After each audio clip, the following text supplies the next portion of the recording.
Қақтығыс аймақтарында жүрген қазақстандықтарды елге қайтару операциялары жалғаса бермек. Жуырда Сириядан тағы 56 отандасымыз елге жеткізіледі. Бұл туралы құзырлы органдарға сілтеме жасаған караван басылымы мәлімдеді. Естеріңізге сала кетейік, жыл басына қауіпсіздік қызметкерлері мен әскерилер 47 адамды Сириядан елге жеткізді. Шара Жусан операциясы деп айдарланған еді. Еліміздің сыртқы істер вице-министрі Ержан Ашықбай бұл қақтығыс аймақтарында жүрген қазақстандықтарды отанына оралту жұмыстарының басы ғана екенін мәлімдеген болатын. Басылымдардағы сандарға сенсек, Сирия, Ирак және Ауғанстан аумақтарында әлі 380 азамат пен 400-500-ге жуық бала бар. Қаңтардың басында Жусан иісан қыған қазақ топырағымен қайта қауышқандардың бірі біздің арнамызға сұхбат беруге келісті. Халифатты аңсап барып, харам соғысты көрген келіншектің бастан кешкендері туралы Берік Дүйсенбай баяндасын.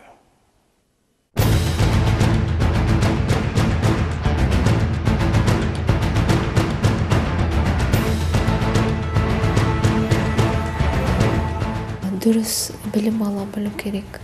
Біз кезінде білмедік жастықпен. Жусан операциясы арқылы елге жеткізілген астаналық азамат шабыл. Жезқазған жақтың тумасы. Есімін Айша деп өзгерттік. Жастықпен білмедік деп отырғаны бірнеше жыл бұрынғы жағдай. Ол Сирияға кетпес бұрын фирмада менеджер болып қызмет жасаған.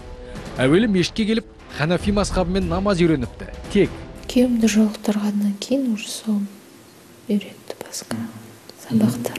Некелескен соң жолдасы нағыз ислами ортада күн кешу керектігін айтып алдымен Түркия ізінше Сирияға алып шығыпты. 1 жасар бөбек қолда, біреуі іште. Түркияның Газентип шаһарында жол бастаушылар күтіп алып, сосын шекарадан барлық келгендерді жаяу жалпылап Сирияға өткізіп жіберген. Алдымен Шамдағы Шаадат шаһарына келіпті. Көп ұзамай күйеуі мерт болып, ізінше ұлты басқа азаматпен некелескен. Мұнан соң сол кездегі Даиштің астанасы Ракка, кейіннен Ирактың Мосул қаласына ойысады. Мүджахидтердің отбасыларынан құралған қазақ жамағатының арасында тұрған. Айтпақшы, қазақтардың өз әмірлері болыпты. Дауд деген, Абу Файза деген главный сол нелері, сол араб, үлкен арабтармен өздері жақсы болған, олар уже өліп кетті. Даишқа барған соң, шариғатты көрдіңіз бе деп сұрадық. Ерлер соғыста қойдай қырылып жатыр екен. Әйелдердің де тағдыры оңай емес сияқты. Бай өлгендер басқа еркектің олжасы, тіпті күнге айналуда қиын емес. Тек қана көргенім сол шариғат бойынша, просто киінгені болмаса, так шариғатты көрген жоқпын. Бір үйді көріп қалдым, күйеуіммен өтіп бара жатып. Сол кезде көп еркектер жиналған, сол үйге не болды, неге жиналған десем, сол Шадатта болды. Бұл жерде не сатылып жатыр дейді, жаңағындай күңдер сатылып жатқан үйден. Соны көрдім. И даже қазақ жамағатының әмірлерінде де болды ол күңдер. Арабтар егер өзіне керек болмаса подарок етіп бере салады қазақтар. Халифатта тырнақшаның ішіндегі таза мұсылмандардың арасында өмір сүремін деген Айшаның арманы алғашқы бомба түскеннен ақ сап тиылған. Амал не? Кері шығар жол жоқ.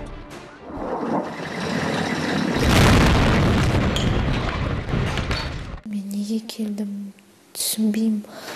Ол халиф шықты жаңағындай бір видеосын шығарды да, енді неге, почему он нас не поддерживает, не үшін келді, кім үшін соғысып жатырмыз, мына адамдар қанша адам кім үшін өліп кетіп жатыр деп. Прям просто так бомбежканың астында ет болып кетіп жатыр. Қайда енді сол шақырған адам деп, мен өзім бірінші күйеуім солай айтып кеткенде таң қалдым да. Айша ханым Шам жерінен бақыт табам деп барған жүздеген отандасымыздың бірі ғана. Оларды жат жұртқа жетелейтін әлгінде айтқан халифат туралы құрғақ қиял болса, қозғаушы күш басқа. Дәстүрлі өзіміздің құндылықтарды тәрк етіп, ата-бабамыздан келе жатқан жаңағы сенімге негізделмей басқа сенімді ұстанып, өзінің туғандарын, бірге туғандарын, елімізді жалпы такфир деп, жаңағы дінсіз деп айыптау нәтижесінде осындай алып барған сенім ғой енді. Бұл сенім салафизм идеясы. Әлгі біздің қазақ вахабист деп атайтын сақалды қысқа бала қауым бар емес пе? Қыз келіншектер қап-қара болып оранып алатын. Солар. Суруриттар деген бар, матхалиттар деген бар, такфириттар деген бар, джихадиттар деген бар. Жалпы неке өзара бір-біріне бағынбайтын, бір-бірін жек көретін топтар пайда болды. Бірақ ең қызығы бұлардың барлығын біріктіретін негізгі жаңағы идеологиялық платформа ол Мұхаммад ибн Абдел Вахабтың идеясы. Вахабшылық немесе вахабизм. Бұл ағымды ұстанушылар бүгінде еліміздің барлық өңірлерінде кездеседі. Сақалдылар 2011 жылы алғаш теракт жасағанға дейін олардың сойқан секта екенін жалпақ жұрт біле бермеді. 2017 жылға дейін олар ірілі ұсақты бірнеше лаңкестік қылмыс жасады. Сұрақ: дін атын жамылған радикалдардың қоғамға еніп кетуіне қалай жол беріп қойдық? Дін атын жамылған радикализм әлем қауымдастығы үшін жаңа мәселе.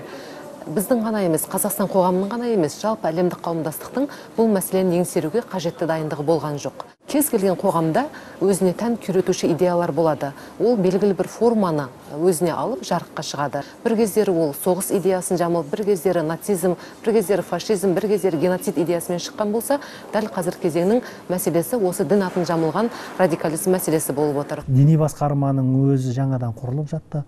Кадр мәселесі бізде жетіспеушілік деген болды. Халықты жалпы халықты дұрыс бағытқа бағыттайтын, ненің дұрыс, ненің бұрыс екендігін жеткізе алатындай кадр мәселесі де аз болды, тапшы болды деп айтуға болады. Кім кішкене діннен хабар болса, ол адам имам болып кете барды. Сол кездері дінтанушы Дарын Мүбәровтың уағыздары шегірткедей қаптап кетті. Аудио-видео дәрістердің көз сүрінетін еді.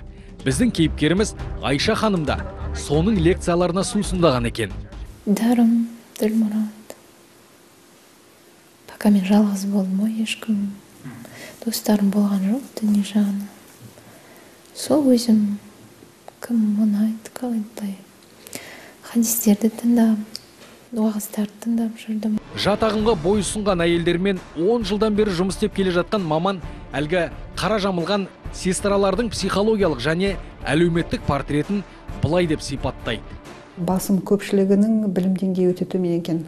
Мен осы діни ағымдағы әйелдердің арасында осы сауалнама жүргізгенімізде 90%-ның тіпті орта білімде түгел емес екенін көрдім. Әңгімесін тыңдап отырсаңыз, әлеуметтік қиындықтар шынында да осындай оқуға болмаса бір кітап оқуға мойын бұрғызбаған екен. Қазір деструктивті ағымдардан жапа шеккен, не солардың жетегінде кеткендердің саналарына сілкініс жасап, оларға дәстүрлі дінді түсіндіретіндер, Құран мен хадисті шемішкеше шағатын теологтар.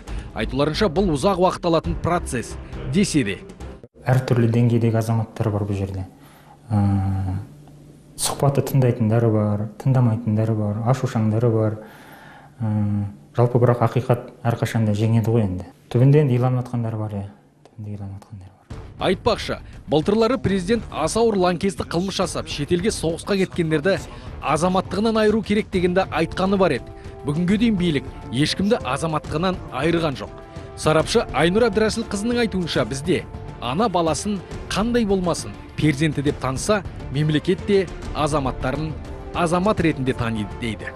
Ома алайна иллал балағул мубин дейінет, яғни бізге айқындап жеткізуден басқа еш нәрсе қалған жоқ деп пайғамбарлардың өзі айтады. Яғни пайғамбарларға да жүктелген міндет адамдарды жазалау, ату, асу емес, оларға барынша айқындап түсіндіру ғана. Оған көнбесе ғана соңғы шара. Ал түсіндіру жұмыстарына келсек, ол бір күнде жемісін бере салмайды. Объективті ақиқат осы. Жылдан жылға жат ағымның саны артып жатыр деп айта алмаймын. Керісінше кеміп жатыр, бірақ кетпей жатыр. Ол жат ағымның жиегіне еріп жатқандар жоқ деп те мүлдем айта алмаймыз.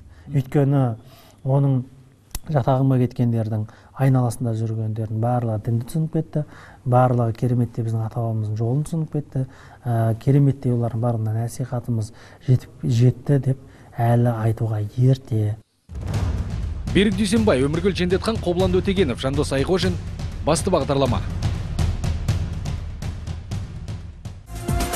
Аптаның айшықты ақпараттарымен бөлістік. Айтар көп, алайда тізгін тартар уақытта келді.